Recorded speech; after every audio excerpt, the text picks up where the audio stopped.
So I'm Steve Huffman, and today I want to start with a question. Are humans going extinct on the internet? I'll cut to the chase. My answer is no, but the internet is becoming more automated and more optimized for attention, and people feel more alone. And the purpose of the internet was to connect people. And the internet has indeed connected billions of people, but being connected and the feeling of connection are two different things. And so, if we want to maintain our humanity on the internet, we're going to have to build it intentionally. And I want to introduce an idea, which is the stage versus the city. But first, a little bit of context. So, a few of us started Reddit in 2005, 20 years ago. We were kids. I was 21. We didn't have a plan for the future of the internet. We didn't have a plan for ourselves.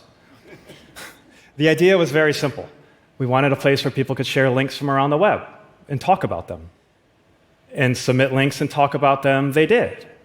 In fact, one of the first inside jokes on Reddit was, I didn't read the article, but, and then, 1,000 words about the article they didn't read. But from these conversations emerged communities. First one, then a couple, then a dozen, then thousands and hundreds of thousands. The communities sometimes are interesting, helpful, funny, weird, sometimes all of these things. I left in 2009. I was gone for 5 years. And when I came back, the platform was in a different place. It was at a low point. Among many reasons, the most important was there was no policies. There was no guardrails about what behavior was acceptable or not. And so while communities are created naturally, they emerge naturally when people are together, a platform, a system where many communities can coexist in a healthy and sustainable way and thrive, that has to happen on purpose. And that's what we've been working on. A few years ago, the US Surgeon General declared loneliness an epidemic. 73% of people surveyed said technology contributes to that loneliness, which is not great if you run an internet technology company. But at the same time, people are spending more and more time at in-person events. So in the most chronically online era, people are seeking out in-person connection. So the question isn't, do people want connection? The question is, how do we deliver it? And how do we deliver it on the internet intentionally? So what would a more human internet look like? Well, let's set a little context here. If you were born after the year 2000, you have never experienced the internet without social media. Social media and the internet are different things. Social media is a distinct format that is unnatural, and it causes people to have to perform. Social media, the analogy I use is the stage. There's a spotlight, there's an audience, there's a performer, there's someone or something trying to get your attention. And so this environment creates performers. Imagine going to a wedding with an open bar and an open mic, and everybody taking turns vying for attention. It's kind of annoying, as is social media. The currency of social media is engagement. It doesn't matter if it's positive or negative, just that somebody got your attention. And so what this causes is it causes people to say things they don't even believe to get that attention. And they very rarely say things they actually believe. So it's fitting that the Oxford Word of the Year last year was rage bait. And now with AI, you can take the human out of the loop entirely and create this content without people at all. So we've sacrificed our humanity by saying things we don't believe, and then sacrificed it again by adding AI into the mix. Merriam-Webster's Word of the Year in 2025 was slop. And so we sacrificed our humanity multiple times. Let me provide to you another perspective, another metaphor, which is the city. Cities are an inseparable concept from humanity. What is a city? A city is a place where people live, they work, they play, they go shopping, they eat. And cities naturally subdivide into neighborhoods. And those neighborhoods have distinct cultures and vibes. This is the model we use for Reddit. On Reddit, you can support You can share a few laughs. You can learn about things. There's coffee shops. There's sports bars. There's a few weird basements. But the communities on Reddit are like the neighborhoods. They're naturally forming, and they have their distinct cultures and values and vibes. And we think this model is a better model for the internet. The only city I know where everybody wants to be famous is LA. In general, the stage creates celebrities, the city creates citizens. The stage concentrates attention. In the city, it's distributed. On the stage, people are competing for the spotlight. In the city, people are just with one another, talking, hanging out, sharing a few laughs. On the stage, people are working.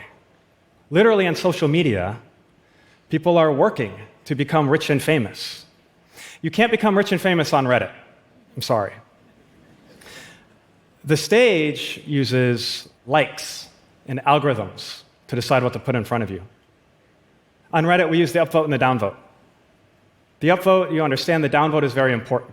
This is where communities enforce their values, define their culture, enforce the unwritten rules. Communities have values. Stages do not. I want to walk you through some of these neighborhoods or communities on Reddit. One of them we call Mom for a Minute. These are all real examples, by the way. Mom for a Minute is a place where you can go if you need a mom for a minute, or you want to be a mom for a minute, if you need a little support or a hug or maybe some honest feedback. This example, somebody took a break, went back to school after 5 years and got into their dream med school and posted that. Hey, Mom, I got into my dream med school today. And the reply, there was many of them, was, that is so awesome you did it. Congratulations, and don't forget to take a little time for yourself. I'd invite you all to be, a mom for a minute, if it suits you. Another community is called Bald. Community is present with us today. Bald is for people who are thinking about shaving their head and finally committing to being bald. It's a support community. It's a community about self-esteem and identity. This guy posted here, my mom is balding because of chemo, so I thought I'd join her.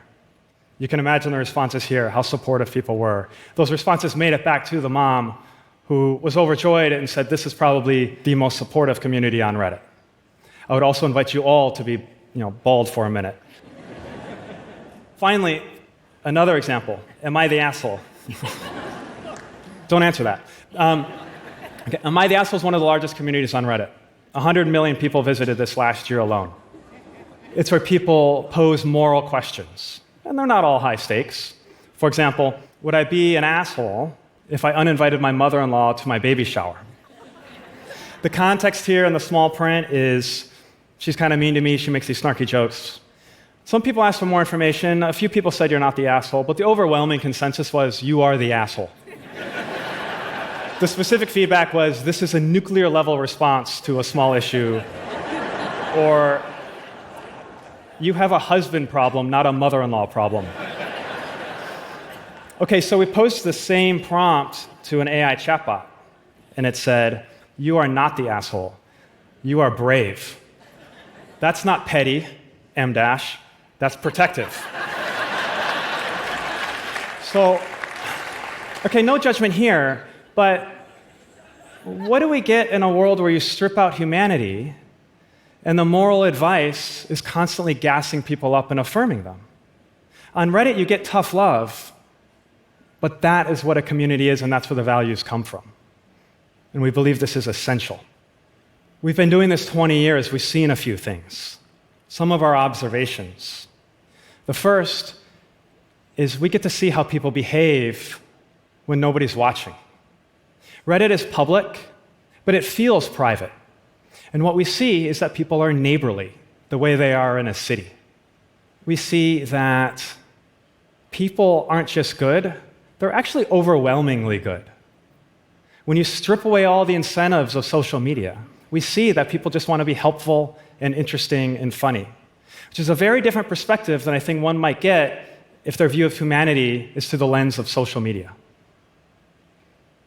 We see that self-governance works amazingly well. What we say at Reddit is the only thing that scales with people is people. So all of our communities, They write their own rules on Reddit.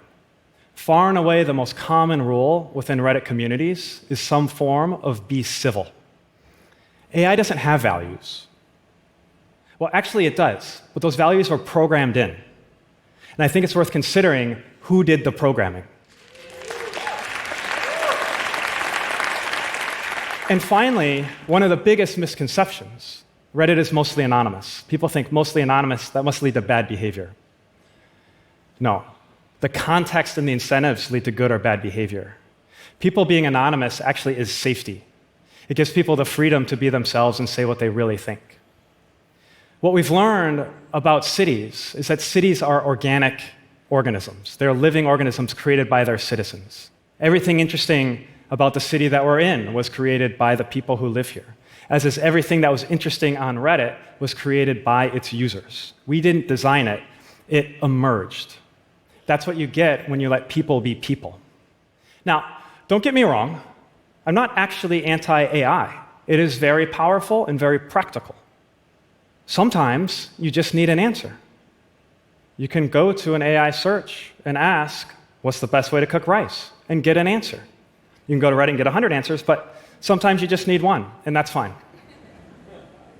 But the more automated and summarized and sanitized and manicured that the rest of the internet becomes, the more we need places for people to be people, for people to be humans. We need places, fewer stages and more cities, places where you can, instead of performing, you can participate, where the incentive isn't to go viral, the incentive is to be helpful. So if we want to keep our humanity in the age of AI, we need to build places for people to be humans and let them do it.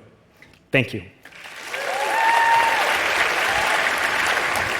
Hi, this is Bilaval, the tech curator for TED 2026. That was a fun one, wasn't it? Like, I go on social media these days and I have no idea if some of these accounts are even real or fake. And despite the fact that we've got AI chatbots that seem increasingly realistic, there's something that draws us to these humanistic communities where there's an actual person on the other end giving you advice. This is such an important conversation to be having right now, not just about what it means to be human, but how we set the right incentive structures in place so that we create a social media that reflects our need for human connection.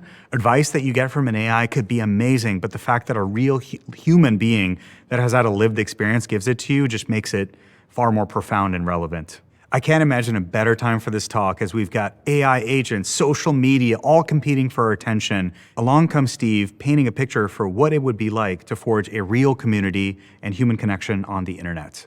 I hope you enjoyed it.